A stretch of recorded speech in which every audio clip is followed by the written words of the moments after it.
The air conditioner's gentle hum in my workspace stood out sharply from the whirlwind of ideas racing through my head. I'm a lawyer named Anna, and I'm 28 years old. It's a far way from the chaos of my early years, a past I even kept hidden from my closest friends and family. The calmness of the ringing shattered my office. On my phone, the screen revealed an indeterminate quantity, but something about it felt unsettlingly similar to a cautious hand. I spoke in response. I spoke up. Speak with a combination of expertise and Anna. Be careful. Your father has arrived. There was an anxiousness in the voice that didn't do anything to stop my rising fear.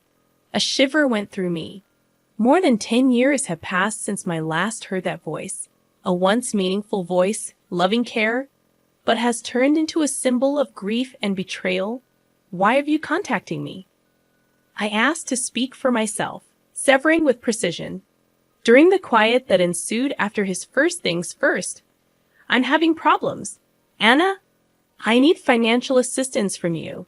He mentioned, his voice breaking somewhat his request, even though it maybe started a fire of bitterness within of me. My contribution now I shot back after all these years.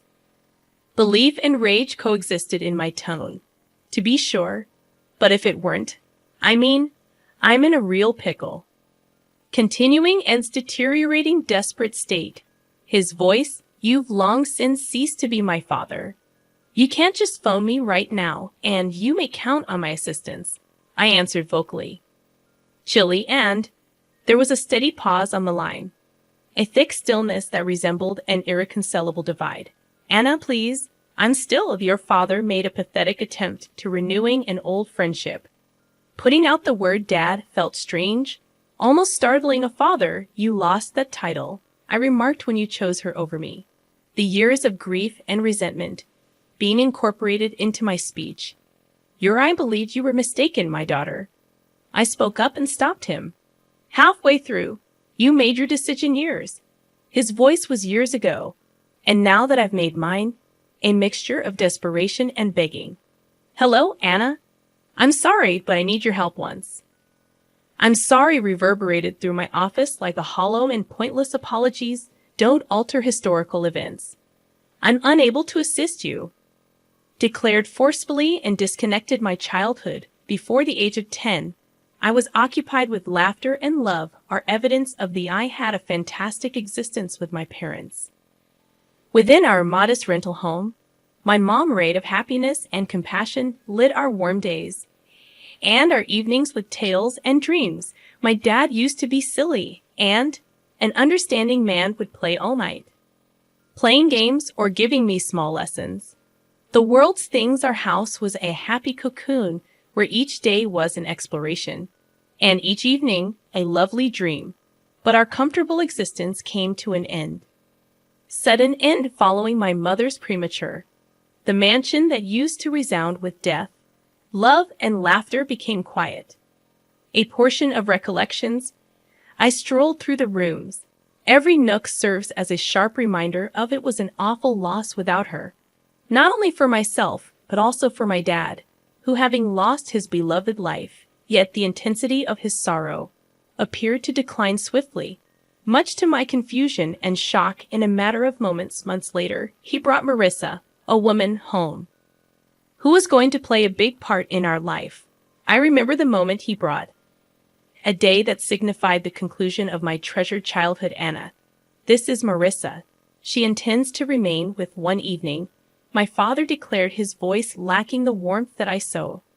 I looked up at her, accustomed to this, looking for a little maternal warmth, but discovered none in her. Her towering appearance, her icy stare, and starting at the very beginning, noticed a difference in the atmosphere, one that gave me an inexplicable feeling of fearful hello.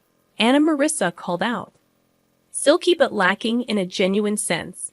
The smile seemed to soothe rather than conceal a terrible element behind its reveal themselves. In the days that followed, the home seemed altered, as though the walls, they were pulling away from her presence. The happy recollections of the time appeared to slip away, giving way to a persistent discomfort that permeated every corner. I recall glancing at Marissa, searching for a redeeming thing or thoughtful of her, yet her appearance, the motion appeared to contain an unsaid hatred. It was evident that she wasn't keen to take up the space left by my mother. Nonetheless, to create a new story in which I was an awkward aspect of her that I observed. Stroll around our house, which used to felt content and safe. I was unable to assist, however, felt as though her coming was only the start of a particular thing. Unsettling the way she gazed at me with eyes with a tendency to conceal more than they revealed was not encouraging for the future. The time after Marissa's arrivals resembled strolling via a nightmare from which I was unable to awaken. There was a time when my mother's love and laughter felt chilly now. Marissa's unwelcome presence created a shadow covering all that, transforming even the easiest daily schedules into a sequence of battles while having breakfast one morning. My dinner seemed abnormally salty, I noted. Marissa, did you over-season it with salt? This, my voice inquired. Hesitant, did I? It has to be an error, Anna. Eat it, don't be so picky, she shot back, her voice disdainful. Nearly jesting, the occurrences increased in frequency. Additionally resentful, I recall discovering my clothes destroyed following a laundry. Marissa, all of my clothing is faded, the question I posed one day. Displaying my old favorite outfit, now stained and unfit. She took a quick look at it, and, with a shrug casually, perhaps the washing machine is misbehaving. Or maybe it's time you give up wearing such juvenile attire. Garments, a wave of annoyance swept through me. But further arguments would exacerbate the situation. Worse, I felt powerless and resorted to my father, expecting him to be able to look past her. Marissa, the fixad dad, is destroying my stuff. She mistreats me every time. One, I said. Evening, trembling with a combination of fury, and my dad's response was rather, compared to my expectations, Anna, you're thinking that Marissa is abusing her to assimilate into our family and cease causing problems. He stated sharply, his remarks cutting deep. But that's the reality, Dad. Protest attempt. But he refused to listen. Anna, that's enough. I'm not interested in to hear your allegations repeated, said, his voice erupting with rage at each day was difficult to traverse. Concerning Marissa's animosity and my dad's apathy toward the place that previously felt like home. I felt like a jail instead of a haven. I began to spend more time in my chamber, attempting to get away from the ongoing stress that was suspended in the air residing in that scary mansion. I felt isolated and misinterpreted the security and contentment that previously occupied those walls were in place of dread and worry daily.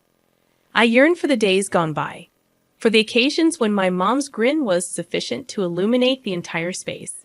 Striking contrast with the current gloom lurked around every corner, coexisting alongside. Marissa turned into a daily struggle to avoid. Additionally, perseverance, her hatred for me grew from insults to physical attacks, torture. It began with a gentle pinch on my arm or a twist in my abdomen every time. In areas that are readily hidden beneath my garments, the hurt was brutal and intense. A prompting of my powerlessness in her presence, I devised plans to stay away from. She is aware of her location at all times. I used to drive vast distances inside the house to hold off till she is in another room. Before, despite my best efforts, I moved around. Sometimes, I was taken off guard by her. And those instances invariably led to experiencing any discomfort. One day when I was reading in silence in the living room. When Marissa entered, there was no apparent reason to pinch my arm firmly using her nails. I winced in agony as it dug into my skin, but suppressed any cries of protest. She gave me a chilly glance, a victorious grin before moving away on one of Grandma's infrequent visits. She observed my circumspect moves and how I recoiled at the sound of Marissa's voice. Anna is resonating throughout the home. Grandma, everything is well at home? Questioned, a worried tone in her voice. I stared at her, wanting to tell her so badly, the truth to her, but fear and the need to. I restrained myself so as not to cause her anxiety. Yes, Grandma, I'm back. Everything is all right. I told her I had a lot of schoolwork, but I wasn't using a fake smile. She appeared uncertain, yet didn't push any harder. I experienced a touch of shame for tricking her. Yet I was unable to bear the idea of upsetting her in any way. Dismay that night when grandmother departed. I noticed Marissa observing her through the glass. Expression of contentment it was as if she had enjoyed knowing that she influenced me. I would have suffered harm, and succeeded in doing so. Her victorious expression strongly indicated she was the one in charge, and I was utterly defenseless. Participant in her twisted game, I felt like going back to my room, enmeshed in a vicious cycle of silence and cruelty. The actual discomfort caused by Marissa's pinches and turns were tolerable in contrast to the mental chaos. I thought of school as my haven, a place where I might momentarily forget the suffering of my domestic life. However, even there, the outlines of my problems at home started to come through. Mrs. Thompson, my instructor, is a good-hearted person. A woman who constantly gave her students encouragement. One day, I began to detect changes in myself. When I turned in my homework, she firmly gripped my wrist while focusing on my arm's bruises. What, Anna? Occurred here? These resemble bruises. She claimed that worry was in her voice. I swiftly retracted my arm, enveloping my sleeve is bruised. Nothing at all, Mrs. Thompson. I collapsed. I pretended to be lying while dodging her stare. Mrs. Thompson averted her gaze. Persuaded Anna, should there be any incorrect, or if someone is harming you, can inform me of the significance of speaking up. She asked her eyes to look for the reality that I desire to reveal to her, give her all the details regarding Marissa and how I was always afraid, yet the words failed to flow, so I pushed I'm all right. Mrs. Thompson honestly grinned. It was only a careless mishap. She presented me with a long, introspective glance, followed by a nod gradually. Okay, Anna, but keep in mind the door is never closed.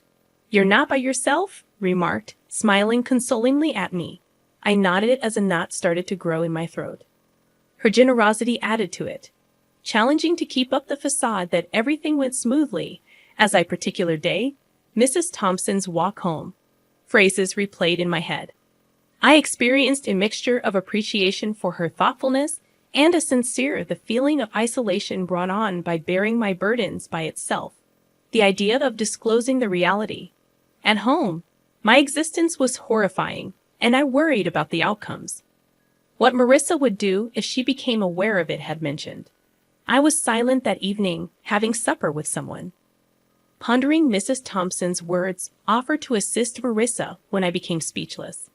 Why is everyone quiet tonight? Anna Kitty received your tongue, she questioned mockingly.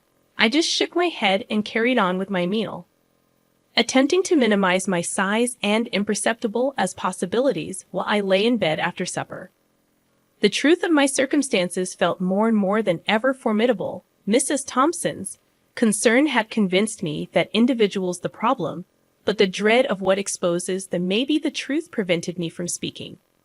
I was between the desperate need to communicate someone and Marissa's fear of it takes balance to retaliate. I traversed daily the day my instructor, Mrs. Thompson, chose to include me in Father's Day was a day full of stress and fear for me. In the principal's office, twitching uncomfortably, my thoughts frantically worrying about how my father would respond if he ever made it to his stern face revealed a mixture of annoyance and humiliation. What's up with Anna? Are you calling me to come to your school? With a strong voice, he demanded this. He entered. My eyes slid to Mrs. Thompson. Looking for some reassurance, I swallowed hard and searched for my voice. Dad and Mrs. Thompson observed what she saw. Bruises. I stumbled, sensing the burden of his stare before I could respond. Moreover, he suppressed his rage. Tangible. What are you talking about, bruises? Once more, you are inventing stories. Mrs. Thompson intervened, speaking sternly, yet composed. Mr. Smith, I'm worried about Anna's condition, and the bruises on her arm do not appear unintentional, which needs to be addressed. My father's expression darkened slightly with anger. At home, she is pretty safe. Anna, are you misrepresenting our family? Turning to face me, he looked disappointed. Let loose the tears I'd been holding in, began to leak. Dad, it's not a lie. Marissa has been injuring me. I was able to exit the truth at last emerging. His response was one of complete Marissa. It's unbelief that's absurd. She has only shown kindness. I will not allow you to accuse her in your eyes. Using these charges, but the facts are actual, Dad. Called out, pleading with him to accept it. With a start, he got up, his patient.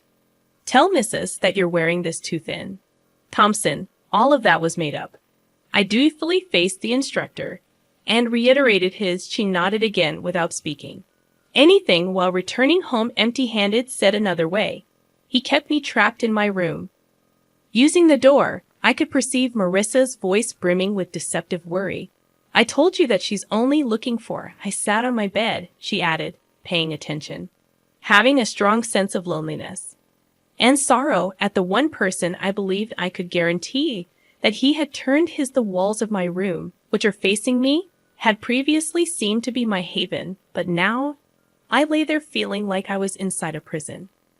There, reflecting on all that had occurred as a result of the physical abuse's suffering, was insignificant in contrast to the agony of not being believed, and my father punished me. It was a severe understanding that the individual who was meant to adore and guard me unwaveringly was now the origin of my deepest agony in the days after my confinement. Among the darkest were those in my chamber. Had already felt imprisoned entirely and helpless. I realized that my only chance lay. On my mother's side, my granny was a compassionate and loving woman with always been kind to me, but I never thought to bother her with my problems one night at home while I was my father and Marissa had their hands full. I plucked up the bravery to give I was shaking my hands, Grandma, as I dialed her phone number. Hi, her reassuringly warm voice said. Over the phone. Anna here, Grandma. Stated, attempting to maintain a steady tone. Anna, how are you, my love? She questioned her style. Tears filled with sincere concern welled up. When I answered, Grandma, I knee in my eyes. I would like to remain with you although there was a brief period of stillness on what went wrong with Anna on the other end. I had an experience. Therefore, I took a deep breath, words flying out of my mouth. It's Marissa has harmed Mom and Dad. Won't accept me. I am still trying to figure out what to do. Her voice carried concern, which I could perceive as. She answered right away, of course, my love. You immediately approach. I will attend to. The day my grandmother arrived was this one. Even though she was little, her presence filled the space. She faced my dad with a strength that took me by surprise. John, Anna isn't coming with me. Safe here, she proclaimed. With firmness, my father retreated and attempted to Mom. You can't just take her, I argue. She's your daughter, mine, and you unable to defend, she retorted. Acerbic, I refused to observe her. Marissa attempted to step in, but she's merely a kid inventing tales. You are unable to have faith in her instead of us. Grandma looked at Marissa's gaze. Steely, I can tell when a child is afraid. I'm bringing one, Anna, and if you attempt to halt me, I'll take this issue up with the officials. My father became aware that he was beaten and gave up trying to fight back. Opposition when I grabbed my belongings, I noticed. Marissa went from having a stubborn expression to overcoming. Stepping outside the home with my grandmother, I had a release of weight. Shoulders. I felt safe for the first time in months. It was a calm drive to Grandma's house, although her existence was consoling. When we got there, she turned to me and told me, Anna, you're secure now. I'm no longer concerned about Maya at grandmother's home. I experienced the affection and protection that had been absent from my life serve as a haven for my healing, and used the contrast to regain my strength. Between her nourishing house and my father's home was glaringly cold. First time in a very long time. sensed that my breathing had returned, escaped the worry and fear that had troubled me. It had been years since I had gone to reside at my father's house with my granny, the place she'd lived in sanctuary, a haven of love and healing. But time has moved on, and with it created a fresh wave of transformation in my cherished grandma departed, leaving a gap that seems impossible at the funeral that Marissa and my father attended. Their features, a mixture of fake sadness and ill-dressed zeal. It was apparent they were more interested in the potential benefits of rather than lamenting her death. Morning following the funeral, as we assembled at Marissa, I wasted no time at my grandmother's house. Timing nicely, Anna. I assume you'll be finding a new place to live now. House and everything in it belongs to your father now, she said in her voice, tinted with a barely concealed glee. My father nodded in accord, eyes surveying the room as if already planning what to do with the house. Couldn't help but smile, a reaction that seemed to confuse them. Actually, that's where you're wrong, I said, the confidence in my voice taking them by surprise. What do you mean, my father inquired, his visage turning to one of bewilderment. I took a long breath, enjoying the moment. Grandma left a will. She bequeathed the house and a considerable amount of money to me, I explained, observing as their expressions altered from bewilderment to startled. But you're just a child. I'm your father. I should be in charge of the inheritance you receive, my father sputtered, his sense of entitlement evident. Marissa chimed in her voice, shrilly stating, until you come of age, your father will handle your property well. Prospects, their reactions were almost amusing. You don't care about me so much that you didn't even wish me a happy day. I turned 18 a month ago. I'm legally an adult now, and I make my own decisions, I stated firmly, relishing the face of awareness to dawning on their fronts. My father's expression shifted from shock to rage, then to a sort of desperate pleading. Anna, you can't do this. Is your family? I glanced at their memories of my childhood flooding back. You paused. Being my family a long time ago, I remarked. My voice is steady. Marissa stepped forward, her tone now imploring. At least let us stay in the house. We have nowhere else to go. We have not extended the lease of our residence. I shook my head. This is my house currently. You'll need to find somewhere else. As they left, the weight of years of pain and neglect appeared to lift my shoulders. I stood in the house that was as mine, a place loaded with memories of my grandmother's love, and felt a sense of closure. The echoes of the past, my father's call stirred, remained. I sat their phone in. Hand sensation. A tumult of feelings, wrath, betrayal, and a sense of injustice. But amid all that, there was also a sense of strength and a reminder of the resilience that had carried me through the depths of times.